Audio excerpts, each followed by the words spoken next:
Welcome back, everybody. It's Ask the Expert. Scott Watson's here from Watson's Pharmacy and Wellness Center. All kinds of great questions today on a variety of topics when it comes to skin conditions. Absolutely. Eczema among them. And I believe Amanda has a question about rosacea. Good morning, Amanda. How are you? I'm good, thanks. My question is, I have rosacea in the back of my crown of my head, and I wanted to know if there's like a special shampoo that I could use. So it's in your scalp? Yeah. Under your hair? You're wondering if there's a what? Sorry, I didn't hear that question. Pardon? What was your question? If there was a what to use? Special shampoo. A shampoo or something. Oh. Yeah. Good question. There are basically more so with the creams that I see. Like a doctor would generally prescribe something like Metro cream that could be rubbed into the area that's affected. Sometimes they will actually even use a oral something taken orally, an antibiotic, and I have seen that as well. So does it depend on how severe the case of rosacea is?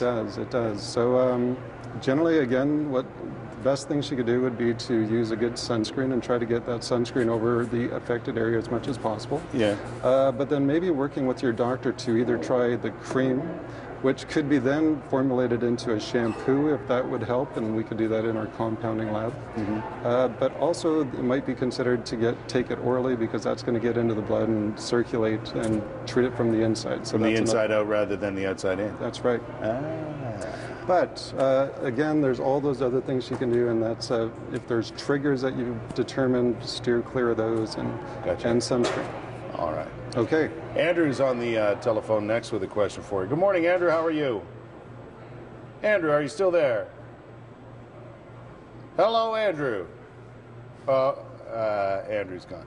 Okay. One of the other topics, you covered several of them, and there's one we didn't get to this morning, is dark spots, or what's called hyperpigmentation. That's right. What happens when that occurs? What goes on? So, for some reason, our skin is always producing certain coloration. It's called melanin. It's a protein that causes the skin to have color. And for some reason, it could be pregnancy, it could be hormone related. Certain spots just get more pigment than others. Yeah, and there are also age spots, right? Age spots, that's right. Yeah, are they the same thing, basically? They are very, very similar. And so what we do is we kind of work with doctors, and we incorporate certain ingredients like azelaic acid, hydroquinone. These are some of the big ones that will actually help to reduce the amount of pigmentation in skin. And people are very pleased with it. So that's another thing we can do in our compounding lab. Andrew is back on the telephone. We've found him again. Andrew, how are you? Yeah, good morning, guys. Good. What's your question? I have a question about psoriasis. Okay. Yep. I have a pretty bad case of it. I'd like to know what the best treatment would be to remedy it.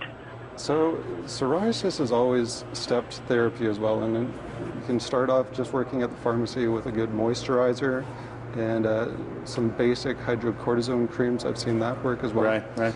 I've seen some coal tar-based preparations that this person could try, and those are helpful as well for certain types of psoriasis. Right.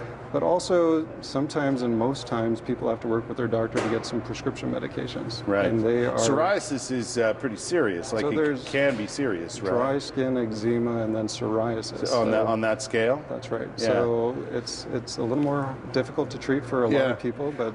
That seems to me to be something you go to see your doctor about, and then work hand in hand with doctor and pharmacist to make sure you're getting the right creams and treatments, absolutely, right? because most people do need a prescription medication to help them treat that. Real quick, a lot of people talk about cold sores this time of year. What's your best remedy for that? You know, there's a great one that's come out. It's well, it hasn't just come out. It's called Abreva, and that's probably the best one I've seen. I've heard of that. Yeah, I've seen studies that it's actually as good as the Zovirax, which is on prescription. Right. And most people that I give it to, they're very, very pleased with the results. Abreva, it's called. Abreva. And that's over the counter? That's right. Yeah. A lot of the cold sore things are by prescription. Well, there are prescription, but there's lots of over-the-counter remedies as well. Yeah. And taking lysine, I've seen that help as well. If somebody's getting repeated cold sores, just taking the simple amino acid called lysine can help out a lot as well. Yeah. Listen, there's a lot of skin conditions that can develop for a lot of different reasons. So, again, if you want to ask questions, drop in to see you, and you can start there. Absolutely. And then you can even recommend going to see a doctor to find out more, right? Yes, we do that. Yeah. If we've tried certain things and we just know that there's answers on the prescription domain, it's from the doctor. Yeah. Good stuff. Thanks. Good. Thanks, Look after your own skin out in your rink, eh? So I'm going to work on that. Next year is going to be better too. Yeah, see, he's hooked now. He's a backyard rink builder. Scott Watson from Watson's Pharmacy and Wellness Center, not far from us here in downtown Ottawa. 9:33. I know Scott's really excited because Hanson is here. Hanson? Yeah, Hanson is. I know.